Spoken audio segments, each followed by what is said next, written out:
waxaan ag taagannahay mid ka mid ah aahaartii islaamka ugu qadiinsaneed ee Bambaaso laga hirgeliyay mid ka mid ah waxaan ag taagannahay masjidka koowaad ee East Africa laga dhisay sida ay sheegaan dadka deegaanada ee la dhisay 1570 sano waad qiyaasi kartaa waa muddo ku dhow 500 sano laga joogaa dhismaha masaajidkan xaafadda uu ku yaalana waxaa la yiraahdaa xaafadda ugu qadiinsaneed ama xaafadahii ugu horeeyay ee Bambaaso la aasaasay mid ka mid ah weeyaan waxayna kor saaran tahay dhankan midigta iyo xigta baday kor saaran tahay dhankaan ay magaalada ka sii bilaawanaysaa islaamka wuxuu ku fiday ganacsato ayaa fidisay markii uu leeyahay waasaan xeebahay imaan jireen xeebahay ganacsi u imaan jireen markay yimaadaan ayay fidin jireen diinta islaamka ee tacaamulka wanaagsan dadka dhaxgalka waxaanay ku dadaali jireen isdhaxgalkaas wuxuu keenay in maxaa la yiraahdaa macaalim islaami ay sameeyaan xeebahan East Africa idil aahaartoodu way ka muuqataa ganacsatadii islaamka ahayd ee Cumaaniyiinta ereyadan ugu soo ganacsi tagi jiray waa kana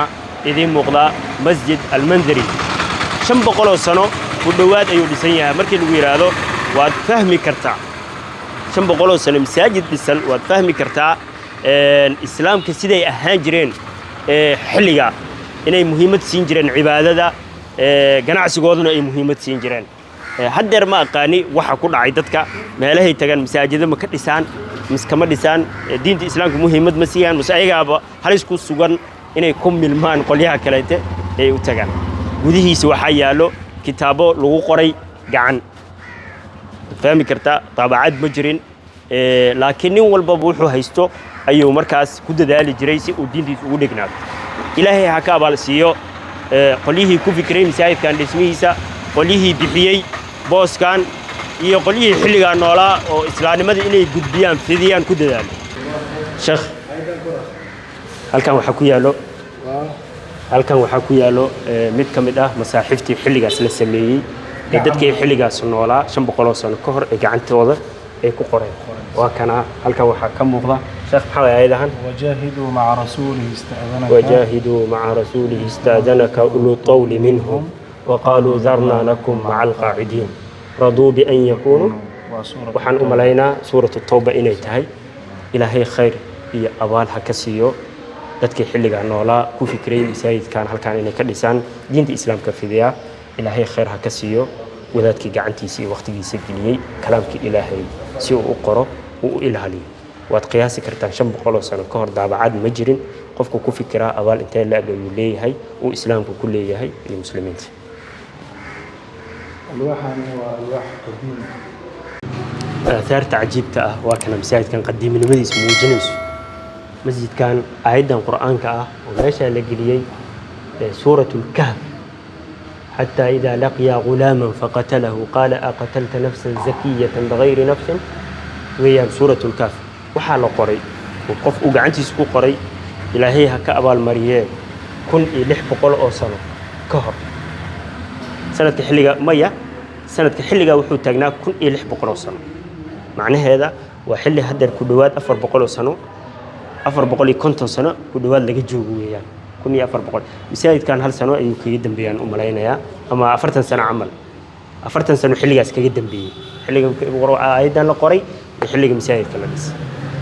إسلام كقولها مساعد كان بدح باحد أهان مسجد كان باحد أهان أدبو ويريهاي سان قياساي 20 متر سكوير ما غاراي لكن xilliga dadkii noolaa intee islaam ahayd ereyadan East Africa ama ereyadan xeebaha dhaca intee islaam ahayd in la eg sayidkan iman kartay taas waa muhiim ah markaas dadka uu wada qaaday uu ku wada filnaa islaamka ereyadan joogtay wayna niyad wanaagsanayeen muhiimadu waxay siinayeen gudbinta diinta islaamka in noloshadooda adduunka anaga amal oo hadeer nool oo xal yiraahda ay nala tagtay ma aha nolosha dunyada oo kaliya ma gudbina islaamka ma faafina sidii dadkaas xilligaas u noolaayeen u faafina meel walbaan tagnaa walow hal qof ku qancina ku dadaalna inaan islaamnimada ku soo biirno ama ka dhaadhicino si uu sanaartu u gali lahayn ama ahalkiisa ugu badbaadi lahaa saarta mid kamid ayaa ku taalo la qoray la yiraahdo وأن ليس للإنسان إلا ما سعى وأن سعيه سوف يرى حلقان أيا القري الواحان الود القري macnaheeda nin wadaad baa waqti intuu geliyey alwaaxa qoray aayad ahaan u qoray ilaahay khayr ha ka siiyo sidoo kaleeto halkan aayad quraan ayaa ku qoran oo qof wadaad ah sidoo kaleeto gacantiisa uu ku qoray kan kuwii hadaay waa ka duwan yahay kan waxaa la sheegaa masaaxiiftii saxaabada ee haysatay Uthman markuu jamciyay qaar waxaa jirtay qiraa'o ahaan uu jamciyay quraan ahaan maaha qiraa'o ahaan uu jamciyay qaar uu ka tagay jirto qiraa'o ahaan kuwaas ay ka mid yihiin saxaabada ay haysteen fartaan waxaa la leeyahay halka lagu qoray taariikh ahaan xilliga inta la keenay exactly lama qorin laakiin waxaa la sheegaa in ay ahayd gacan mid ka mid ah saxaabadii xilliga nooleed ay qoreen halkan aan taagannahay waa gudaha masjidka masjid al-Mandhari jamaacada markii salaada la gaaro halkan ayay ku kulmi jireen salaada ay dukan jireen markay dhacdo in jamaaca labaad ay timaado waxaa jiri jirtay in dib loo baxo oo la soo baxo banaanka la soo aado halkan la wada yimaado halkan jamaacada labaadna sidoo kale ay ku dukato halkan bidixdeeda ah mixraab ay leedahay halkan midigteedana sidoo kale oo second prayer ama salaada labaad lagu dukanayo ayadana mixraab kale gooni ay leedahay saasida laba masjid oo hal xindaab ku dhex yaalo oo salaada koowaad iyo dadka soo daahayba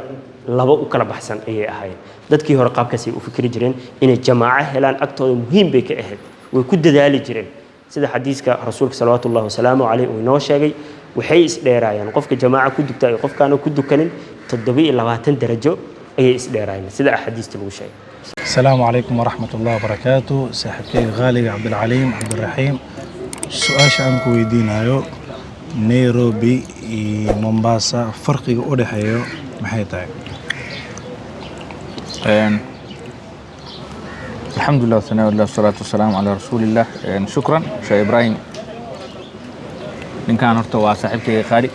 عن سلسو كورني عن waxaan isla soo baranay quraankii aan kubaddan isla soo ciyaari jirnay musbanooni waxa loo yaqaanaba su'aasha ay wajisay waa su'aal horta sina u yar sina u weyn Mombasa iyo Nairobi farqiga u dhaxeeya aad u tiro badan yahay laakiin intaan ka arkay aniga awalan Mombasa waa magaalo shaqo waana caasimadda Kenya inkastoo Mombasa ay ahaan jirtay horaan Nairobi عفوا ومقالة شقو وأنا مقالة مقعيسة كي وحبرشو إيو مقالة لو تغي إن هرمر خفقو أوسمي مباس لكن ومقالة ديغان وميلا سينو ومقالة حيبات تاوى دينا ديغان انشاها إيو نولوشا هدي لغا هلدنا دينا دينيا إسلاميا مباسا يا دينتا يكسو هرمرتي بل حتى الله شيء زمن كي أصحابتي هذا يعني توبي أرض الحبشة يعني دول كان دين تيسك وحكة سوغرت آثار بدن إيو إن محله جري مرقاتي فرب بدننا ويجرتا ومقالدان حتى بأن كسو تغني مسايد كون إيشام بقول إتدوات سنة كهر لا دسي يعني كسو تغني مركا ومقالة اسكبر كيسان علوم بدن كدوغن خاصة علوم حيبتا أجاره هذا الدجان وأنا ومقالة إسحايستا إلا مقدشو إلا تنزانيا إلا يعني حيبتا هذا هو إسحايستا هذا لين عن حتى هذا كاميرا وكو أديو ولكن وحكو أدن إن بدي هيد إن محيط الهندي اللي يجري مثل إنديان أوشن وبد الشرق الأفريقيا مثل إيست أفريقيا دن أي إسقابني سواي مركا إن هذه عن سوق ومقالة دينية هذه اللي راح أوصل رئيسي الدين نيروبي كسوه رئيسي لكن شقاهان هذه اللي راح يحضرش أهاني هرمر أهان حاليا من دامي عاصمة يكتالو النيروبي دين عاسي ينجرتها لكن علومة دي أنا إذا الله يعني كان إمام نمي يقول شيء ماشي القرآن كبرت وهالكان عسكان وسيد وكل هالكان وكبرت دنيا رب بدنا خيار عين هالكان وكبرتين علومة أنا آدي أسوس زيارتان ماشي أنا آدي ومادان بنت حتى شيخ حسين أنا رفع جزاه الله خير علومة كم ده مركا وحيد ندعونا خاصة بيجكي إن شيء هذا إنك كاميرا عنده نوعها يفلو قرينا بإذن الله سبسكرايب قرينا وحنكسر دويننا مقالة مباسة لي جزاكم الله خير